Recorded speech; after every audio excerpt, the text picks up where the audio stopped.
வணக்கம். திருக்குறளை காலத்துக்கு ஏற்றபடி படிக்கிறதுங்கிறது எல்லாருக்கும் பிடித்தமான விஷயம் ஒன்று. இப்போ நம்ம சமீபத்தில் திருக்குறளில் என்ன இருக்குது அப்படின்னு ஒரு தலை போட்டிருந்தோம். அதுக்கு பெரிய வரவேற்பு கிடைச்சது. சிறப்பாக சொல்கிறதா இருந்தால், அயலகத்தில் இருக்க தமிழர்கள் தங்களுடைய குழந்தைகளுக்கு சொல்கிறப்ப இந்த மாதிரி சொல்லுங்கள், புதுசாக இருக்குது அப்படின்னு சொன்னாங்க. அப்படி பார்க்கல 1330 திருக்குறளையும் பிரித்து வகை வகையாக பார்த்தோம்னா ஆச்சரியமாக இருக்கும். இப்போ உதாரணமாக 3 லகரங்களும் வரக்கூடிய திருக்குறள் ஒன்று இருக்குது. குழல் இனிது யாழ் இனிது என்பதம் மக்கள் மழலை சொல் கேளாதவர். இதில் சிறப்புலகரம், பொதுலகரம், குண்டுலகரம், இந்த 3 லகரங்களும் வர்றது இந்த திருக்குறள் இருக்குது. துணையெழுத்தே இல்லாத திருக்குறள் ஒன்று இருக்குது. கற்க கசடர கற்பவை கற்றபின் நிற்க அதற்கு தக. இதுபோல் வைக்கப்படும் என்கின்ற சொல்ல திருவள்ளுவர் வித்தியாசமான முறையில் பயன்படுத்துகிறார். 4 திருக்குறள் எனக்கு தெரிஞ்ச வகையில், அதிகம் இருந்தால் நீங்கள் சொல்லுங்கள், நான் ஏற்றுக்கிறேன். அது வைக்கப்படும் வைக்கப்படும் வைக்கப்படும் அப்படிங்கிறார்.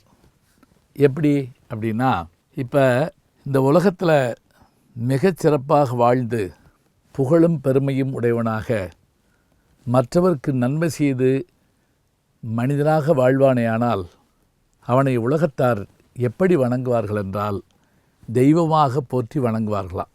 வையத்துள் வாழ்வாங்கு வாழ்பவன் வானுரையும் தெய்வத்துள் வைக்கப்படும்.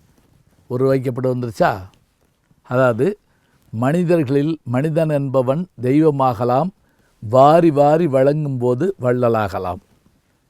கண்ணாசன் சொல்லியிருக்காரு. அப்போ தெய்வமாக வாழணுமா மனுஷனால முடியும்.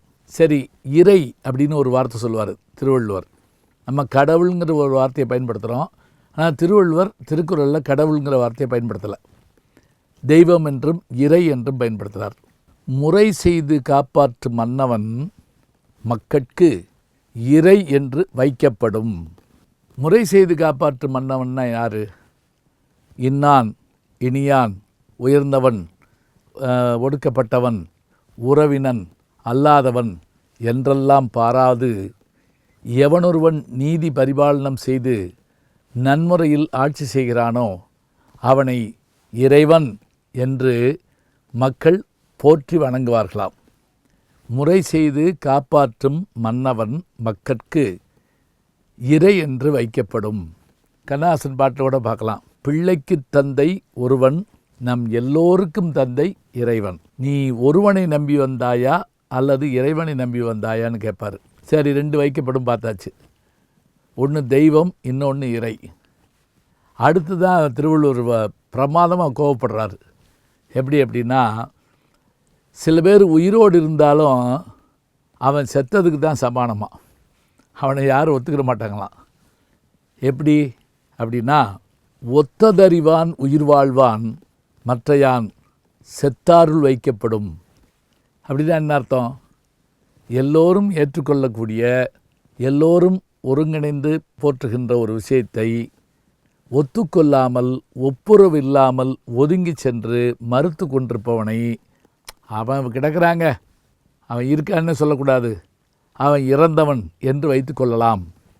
செத்தாருள் வைக்கப்படும். எப்படி பாருங்க ஒரு வார்த்தை. ஒத்ததறிவான் உயிர் வாழ்வான் மற்றையான் செத்தாருள் வைக்கப்படும். உலகத்தார் ஒத்துக்கொள்ளக்கூடிய செய்திகளுக்கு ஏற்ப இணைந்து வாழ்கின்றவன், உயிர்களோடு இணைந்து வாழ்கின்றவனே வாழ்க்கையில் உயிரோடு இருப்பவனுக்கு அடையாளம். மற்றையான் செத்தாருள் வைக்கப்படும். இன்னும் ஒரு வார்த்தை பிரமாதமாக சொல்கிறாருங்க இன்னொரு திருக்குறளில். எப்படி தெரியுமா? எல்லாரும் ஒரு விஷயத்தை ஆமான்னா சில பேர் இல்லைம்மா. உண்டு அப்படின்னா இல்லைன்றுவான். உண்டென்றால் அது உண்டு, இல்லை என்றால் அது இல்லை. இது கண்ணாசன் பாட்டு. இப்போ உண்டு இல்லைங்கிறப்ப இந்த 2 கருத்து இருக்கக்கூடாதா அப்படின்னா இருக்கக்கூடாதுன்னு சொல்லலை. எல்லாரும் உண்டுன்னு சொல்கிறத ஒருத்தன் இல்லைன்னு சொன்னான்னா அவனை எதில் வச்சுக்கிறது? அவனை பேயோடு சேர்த்துக்கோங்கிறார் திருவள்ளுவர். பேய் இருக்கா இல்லையான்னு இல்லை, அவனை பேய் மாதிரி நினச்சி ஒதுங்கிக்கோங்கிறார்.